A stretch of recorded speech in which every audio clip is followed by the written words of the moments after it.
Esta es la predicación del domingo 27 de junio de la Iglesia Cristiana Cristo Viene de Algeciras.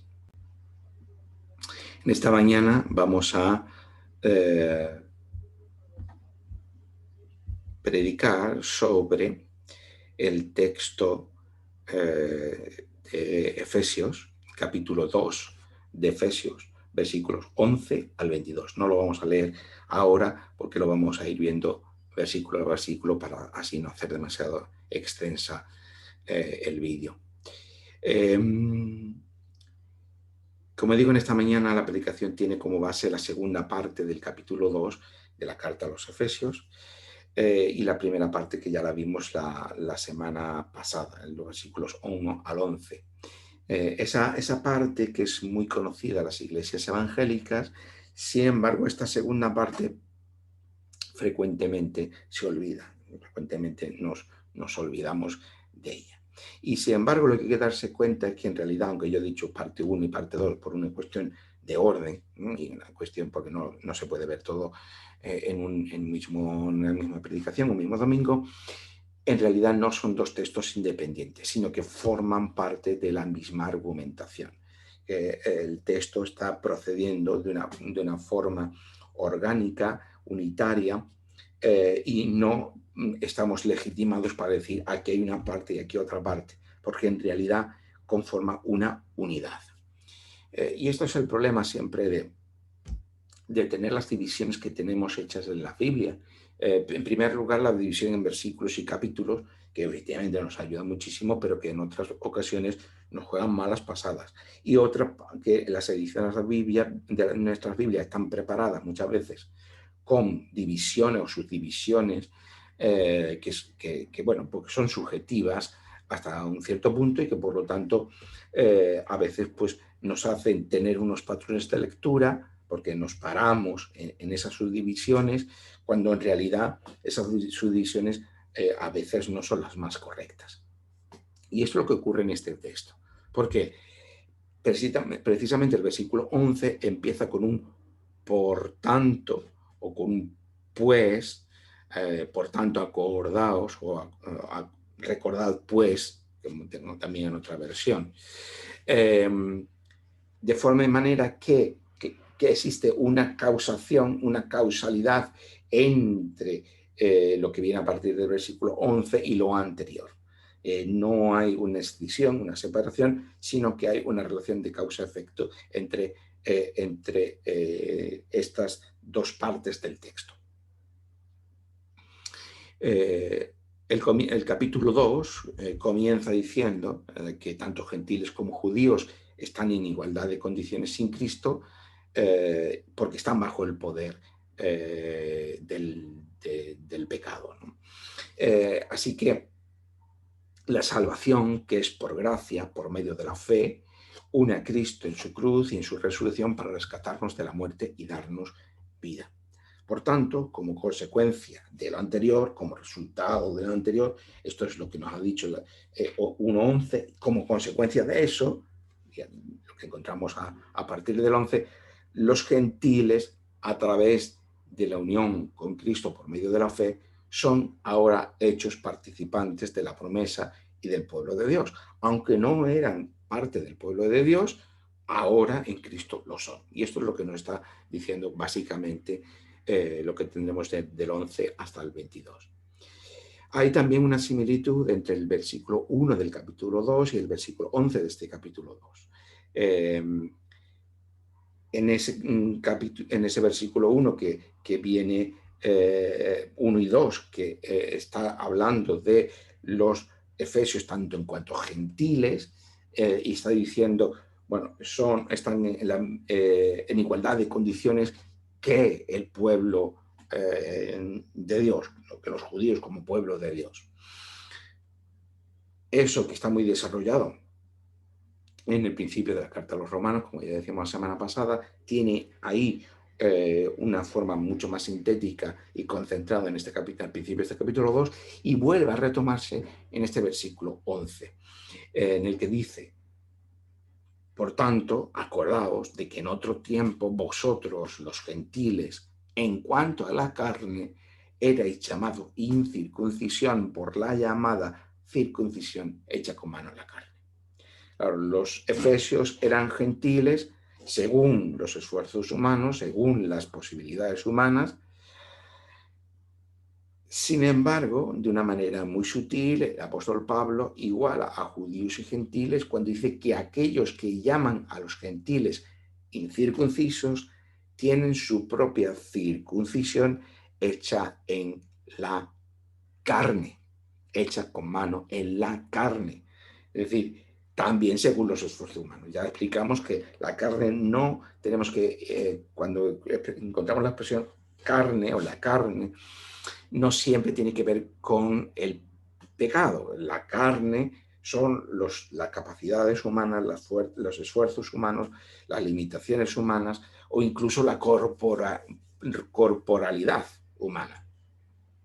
Pero esa carne, precisamente porque el ser humano está guiado o vive según la carne, según las posibilidades humanas, se encuentra en unas condiciones óptimas para estar colonizado por el poder del pecado. Pero no siempre que encontramos carne tiene que ver con el pecado. Por lo tanto, en ese sentido, sí, los gentiles son gentiles según la carne, pero es que los judíos que llaman incircuncisos a estos gentiles, su seña de identidad se basa en una obra hecha en la carne.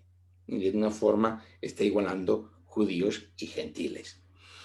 Tanto los gentiles en su circuncisión como los judíos en su circuncisión actúan según la carne, es decir, según los esfuerzos humanos. Y ya veíamos en Gálatas cómo las obras de la ley estaban dentro del ámbito de la actuación según la carne.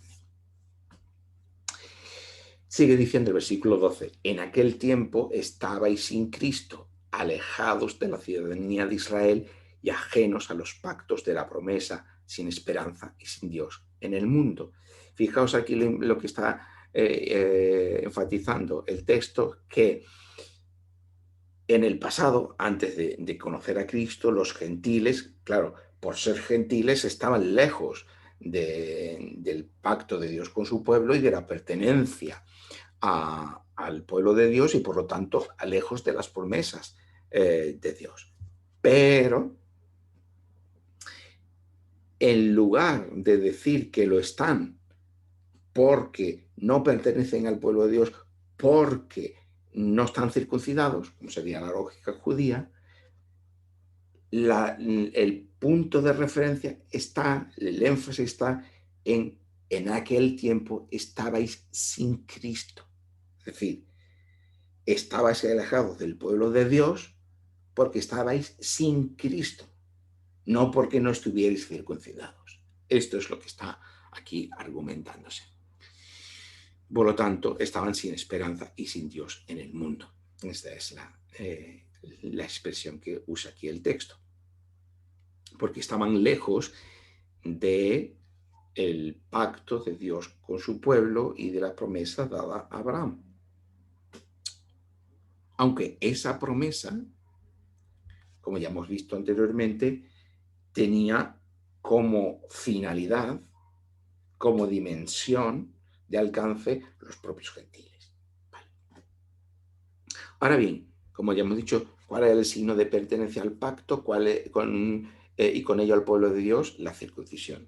Sin embargo, ya Pablo se ha encargado de igualar circuncisión e incircuncisión porque ambas están dentro del ámbito de la carne, según la carne.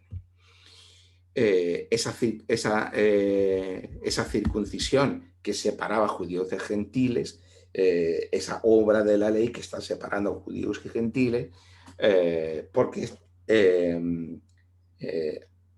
ambas están hechos según la carne, ahora va a quedar transformada, ahora va a quedar anulada. Por lo tanto, el lugar que ocupaba el lugar de la circuncisión, ahora lo ocupa Cristo, que comienza este versículo 12. En aquel tiempo estabais sin Cristo.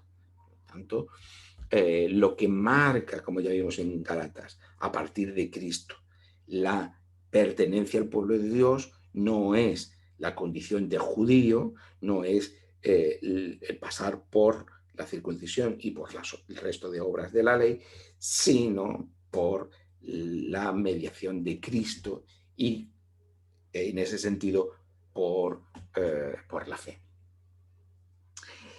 Es decir, que los gentiles están fuera del pacto y con él de la promesa de Dios porque estaban sin Cristo, no porque no estuvieran circuncidados.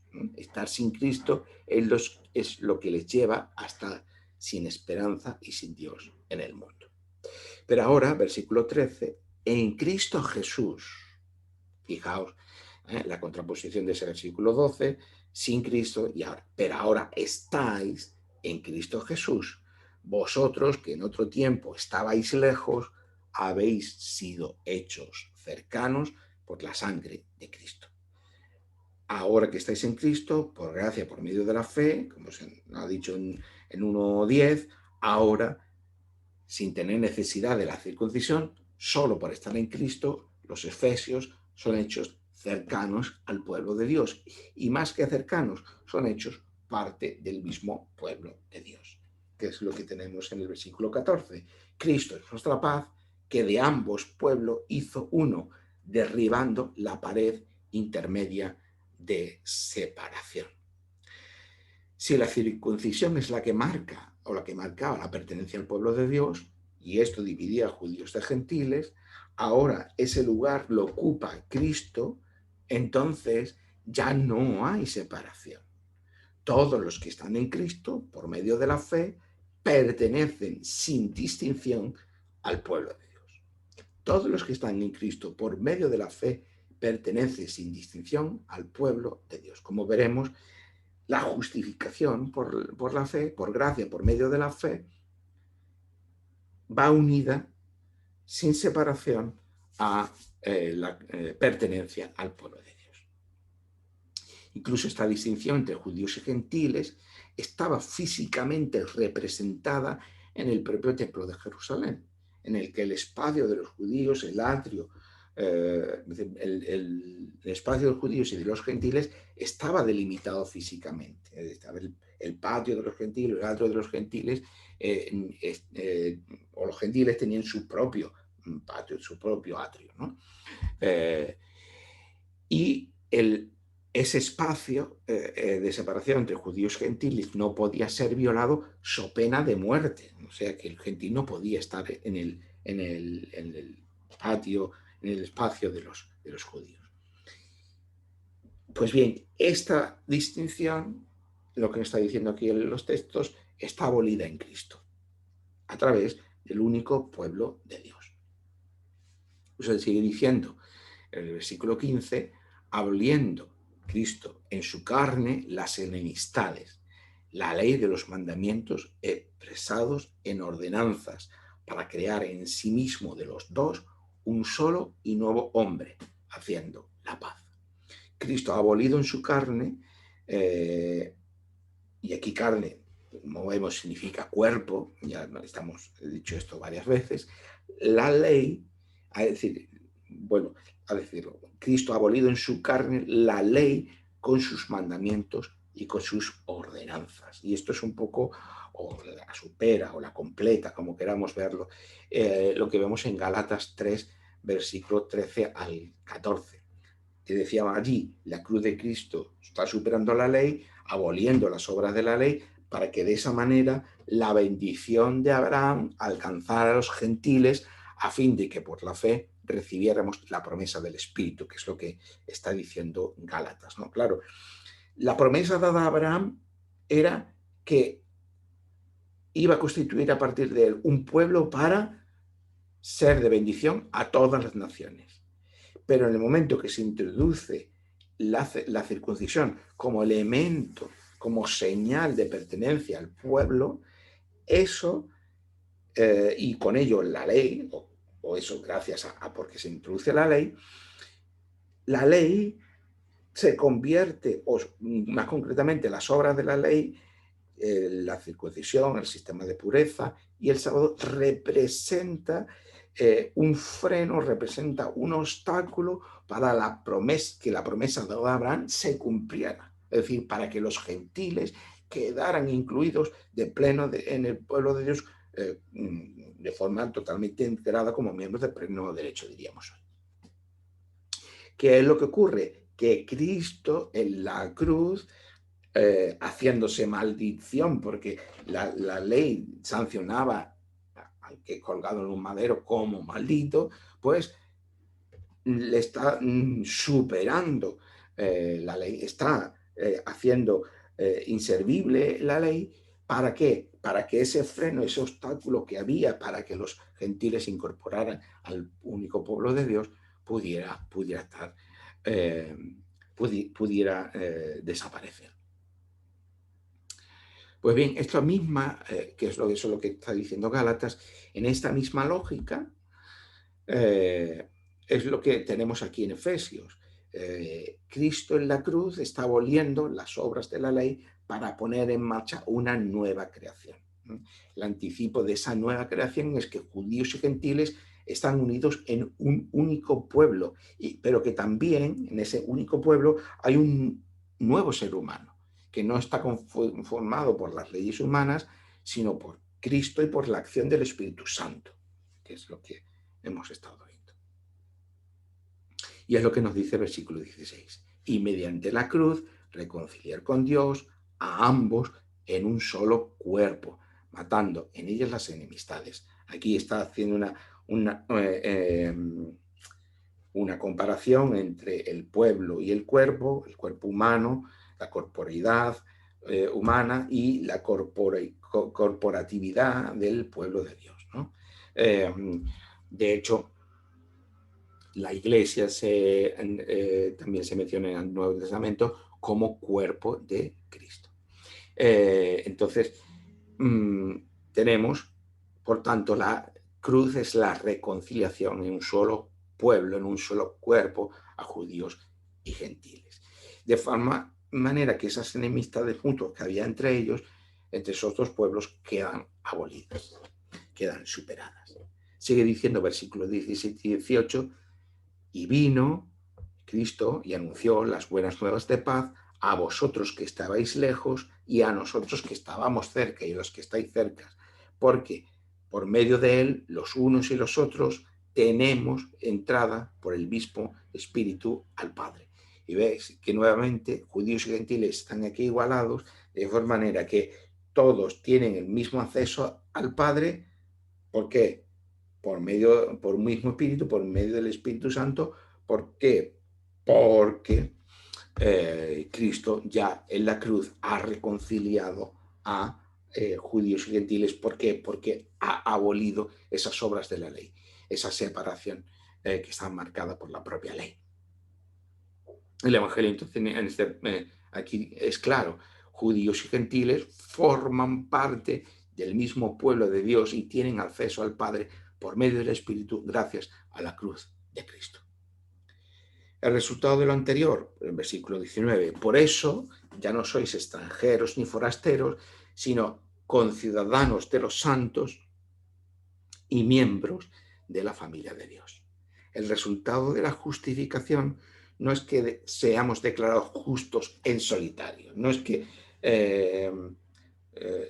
estamos en abstracto delante de Dios, nosotros como individuos. El resultado de la justificación es que somos declarados justos y pertenecientes con esa declaración de justicia a la familia de Dios, al pueblo de Dios. El contexto de la justificación es el tribunal de justicia, pero el resultado de esa declaración de justicia es la pertenencia a la iglesia. Justificación e iglesia, como dijimos antes, van unidas, no están separadas. En esa familia de Dios somos edificados, como leemos en versículo 20, edificados sobre el fundamento de los apóstoles y profetas, siendo la principal piedra del ángulo Jesucristo mismo. Y aquí tenemos un correctivo sobre el individualismo moderno. Ya los que me escucháis habitualmente sabéis que siempre pongo mucho énfasis en este aspecto porque me parece un elemento muy propio de nuestra cultura moderna y tardomoderna, y estamos tan acostumbrados a ese individualismo que tanto nos caracteriza en nuestra sociedad, que lo hemos asumido como natural dentro de la Iglesia. Y eso nos lleva a muchísimos problemas, tanto en lo que es la vida eclesial como en nuestra propia vivencia de la fe. Los devocionales evangélicos están llenos de reflexiones piadosas sobre la transformación de nuestras vidas como individuos, ¿no? Y podéis entrar en internet y encontraréis miles de textos, de reflexiones en este sentido, ¿no?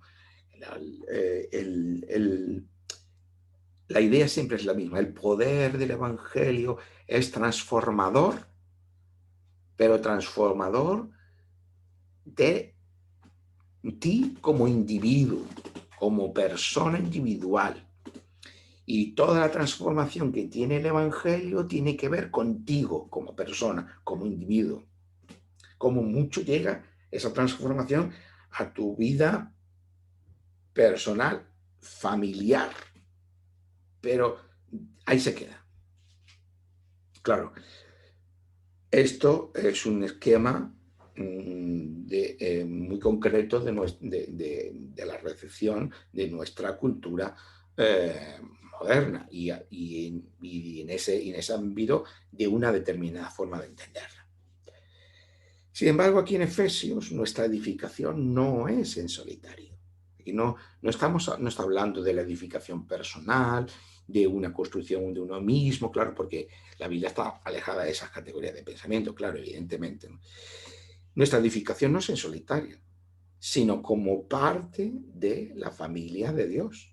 La familia de Dios está aquí asimilada, se usa la metáfora de un edificio. En ese edificio tenemos los cimientos, son la transmisión de la palabra que han hecho los apóstoles y los primeros profetas y después los apóstoles. El fundamento está puesto por profetas y apóstoles, porque con su ministerio de la palabra, con su transmisión de la palabra, a través de sus palabras, han transmitido la palabra de Dios.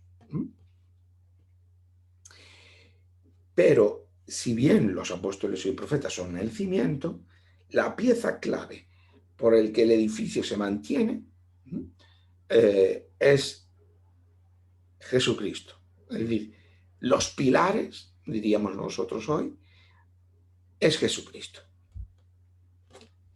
El fundamento, pues la transmisión que han hecho profetas y apóstoles de la palabra, y la palabra es Cristo, pero los pilares de ese edificio es Cristo mismo. Jesús, el Cristo, Jesús, el Mesías.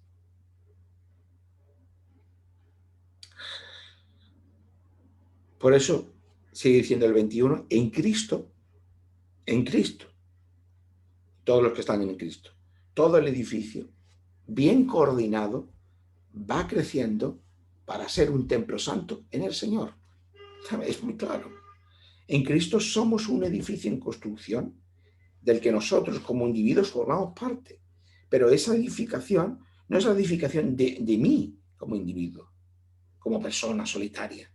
Es la edificación del cuerpo de Cristo, del edificio. Aquí no habla de cuerpo, hemos hablado anteriormente de cuerpo. Aquí habla del edificio que es Cristo, del edificio de Cristo, podríamos decir.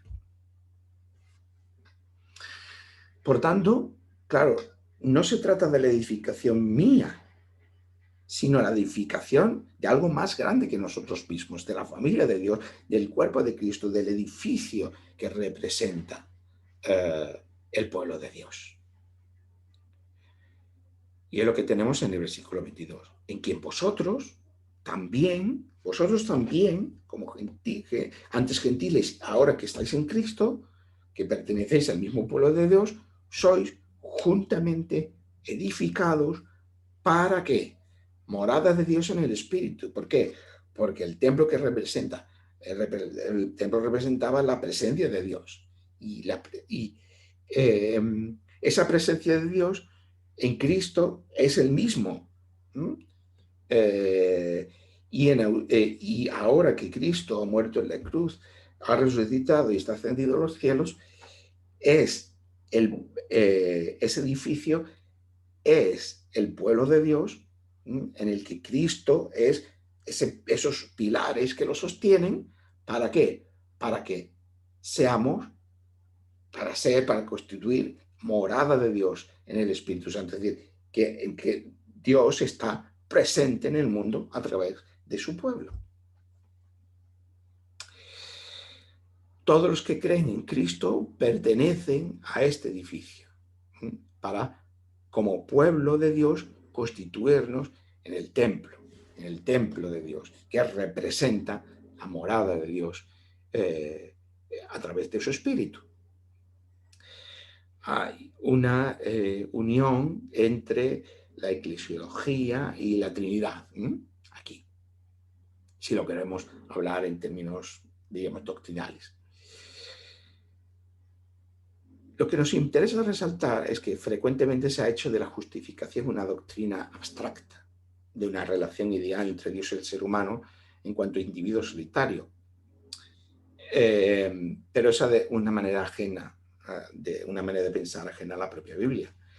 Lo que nos cuenta la Biblia forma parte siempre de una narración mayor, de una macronarración, y vemos siempre cómo los profetas están aludiendo siempre a esa narración, como por supuesto todos los evangelios están aludiendo a esa narración mayor, y como el propio Pablo está aludiendo a esa narración mayor. Tenemos siempre, la Biblia tiene un marco narrativo, se nos está contando una historia, que es la historia de salvación de Dios.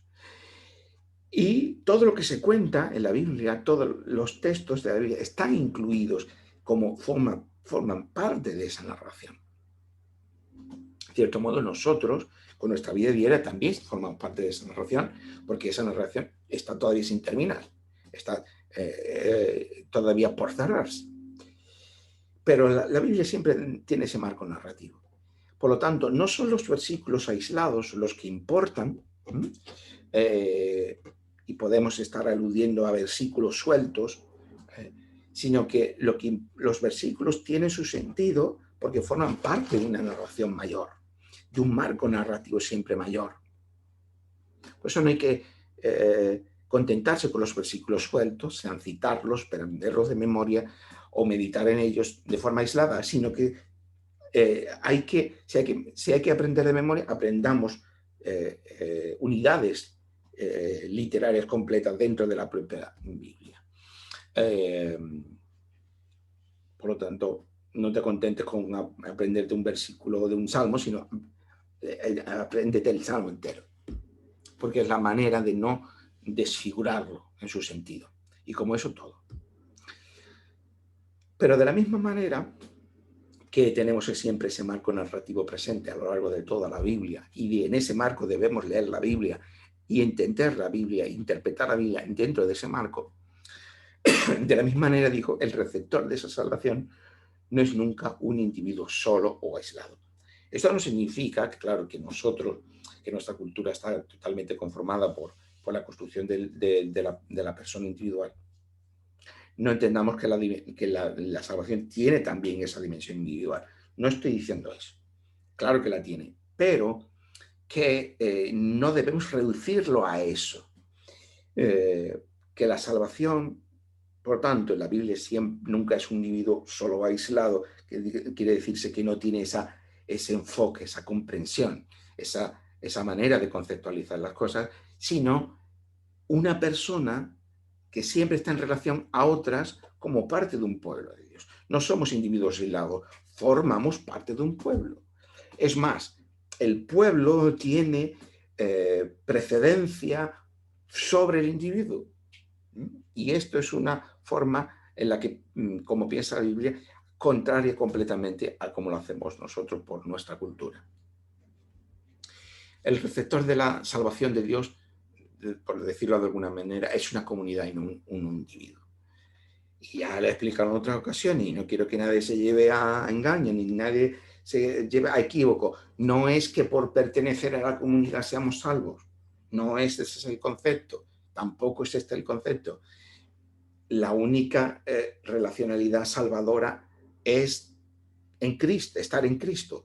Pero ese estar en Cristo, lo que tenemos que entender es que no se hace en una relacionalidad individual solo entre Dios y yo, sino que automáticamente, por decirlo de esta manera, en la medida en que estamos en Cristo, pertenecemos al pueblo de Dios, no como un añadido, no como una elección, no como una opción, sino que es una realidad única.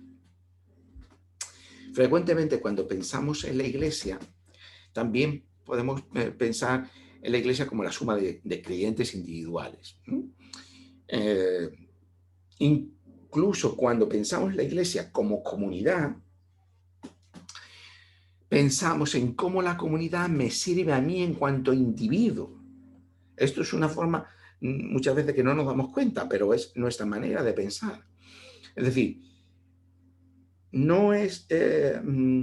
podemos, sí, en muchas iglesias tienen mucho énfasis en el aspecto comunitario, pero un aspecto comunitario que siempre está en función del individuo, de cómo la comunidad responde a mis deseos, cómo la comunidad responde a mis necesidades, cómo la comunidad responde a mis preocupaciones individuales. Pero claro, esas hacer una comunidad dependiente del individuo, es de alguna forma hacer esa comunidad subjetiva, desobjetivar la comunidad.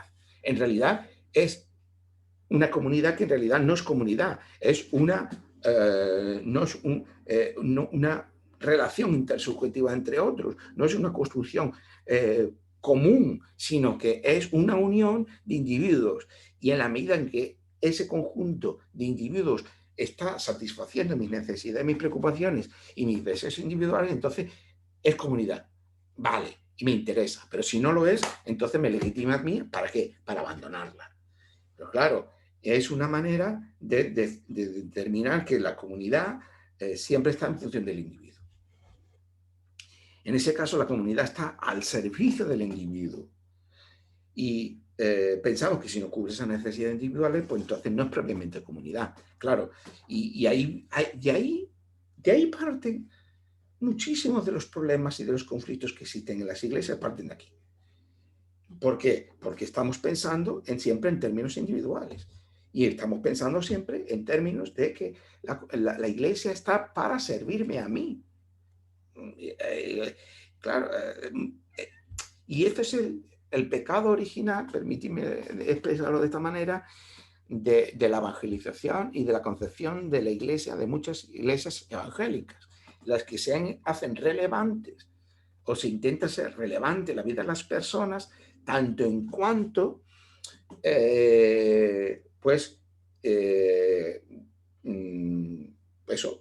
cubren las necesidades de las personas, tanto en cuanto las personas que están solas dejen de estarlo, en las personas que tienen una determinada necesidad,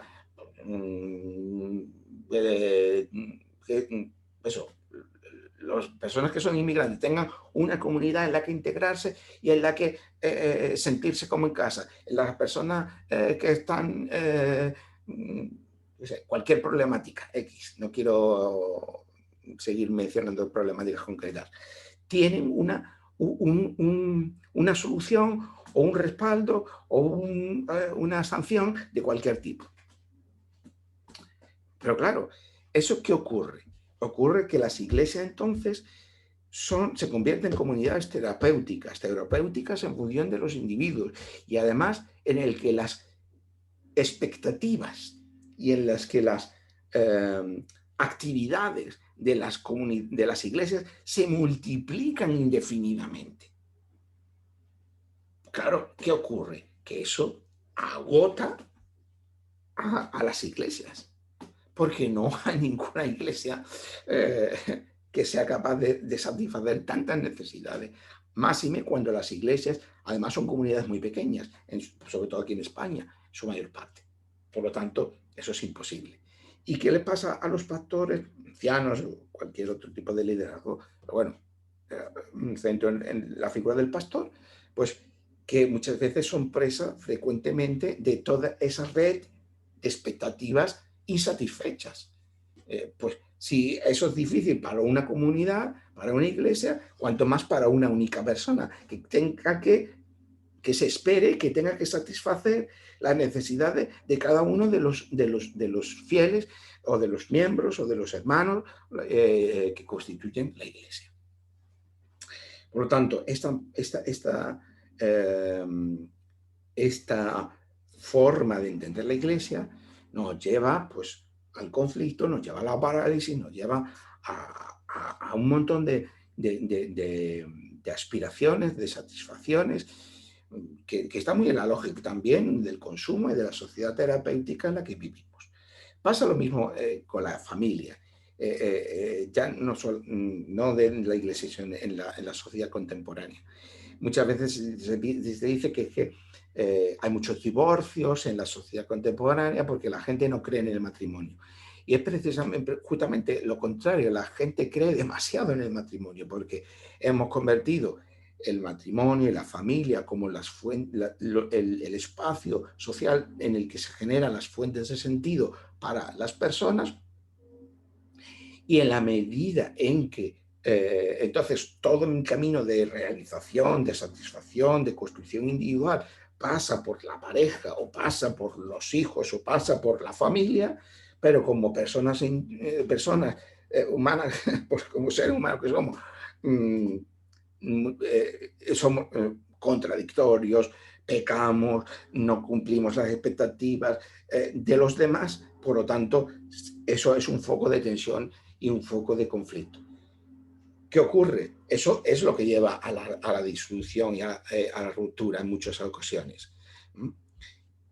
Pero no es que no se crea en el matrimonio, porque la gente se vuelve a casar de segunda a tercera o tener relaciones estables, estén sancionadas como matrimonio, no, me da igual. Pero en realidad es la misma idea, es decir, al final se carga la iglesia o la familia o la pareja de tantas expectativas que tienen que cubrir, de necesidades, de sentido, etcétera, etcétera, que es imposible, y como es imposible, pues al final acaba la frustración, el desaliento, etcétera, etcétera. Y es lo que, por eso, pues a muchas personas pues, es lo que les ocurre, tanto de decepción con la iglesia como de decepción con el matrimonio, o de decepción con sus propias familias, o de decepción consigo mismos. Y es que es el problema, porque hemos creado una cultura y una sociedad que todo pasa por mí, y este es el gran problema. Y por eso yo hablo tanto de cambiar de estos patrones de cultura y estos patrones de sociedad, porque nos llevan al fracaso, a un activismo constante, y nos llevan a una insatisfacción. En la Biblia, por tanto, tenemos un esquema completamente contrario. Es la comunidad del pueblo de Dios la que nos constituye como personas creyentes. Es decir, siempre el pueblo de Dios es previo al individuo. Antes que yo acepte a Cristo como un Señor y Salvador personal, ya está el pueblo de Dios. Nos olvidamos siempre de esta cuestión. Dios ya se ha revelado a otras personas antes que a mí. Vamos a decirlo de esta forma. Es decir, hay siempre una precedencia respecto de mí. Pensamos que con nosotros empieza todo. Empieza y acaba todo. No, Señor. Si es que tenemos precisamente la precedencia del pueblo de Dios. Por tanto, tenemos que empezar a ver la iglesia como ese pueblo de Dios que nos configure, nos constituye a nosotros como creyentes. ¿Dónde aprendemos? ¿Dónde se predica la palabra de Dios? No en mi casa solo, en la iglesia, claro. Ahí es donde se está anunciando el evangelio, donde se está predicando la palabra. La justificación es la que nos hace partícipe del único pueblo de Dios. Nos hace partícipes del pueblo de Dios. No me da un pasaporte para la eternidad o para el cielo. Nos hace participantes del pueblo de Dios. Y como participantes tenemos acceso a las promesas de Dios, reino de Dios y nueva creación y salvación. Perfecto. Esa es la iglesia donde celebramos y anunciamos las promesas de Dios, esas promesas de Dios. Esa es la iglesia la que anuncia la victoria de Cristo sobre el poder del pecado cuando caemos.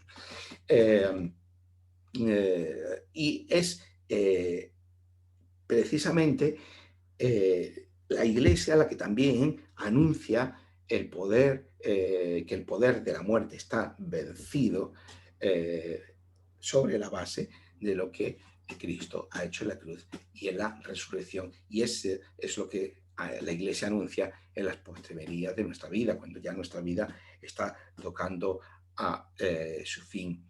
Es esa vivencia compartida donde somos edificados, donde somos participantes del edificio de Cristo, o el edificio que es Cristo. Eh, expresarlo como queráis, ¿no? A veces las metáforas son un poco complicadas de conceptualizar y mejor dejarlas como están, como aparecen en la Biblia, ¿no? Pero la idea es que, como en definitiva, que somos seres sociales, porque necesitamos de esa relacionalidad con Dios. Y igual que la familia nos configura como personas desde niños pequeños, la iglesia también nos configura como creyentes. Los patrones de pensamiento y de comportamiento que muchas veces, de forma inadvertida, están en la iglesia, son los que muchas veces tienen más peso sobre nosotros.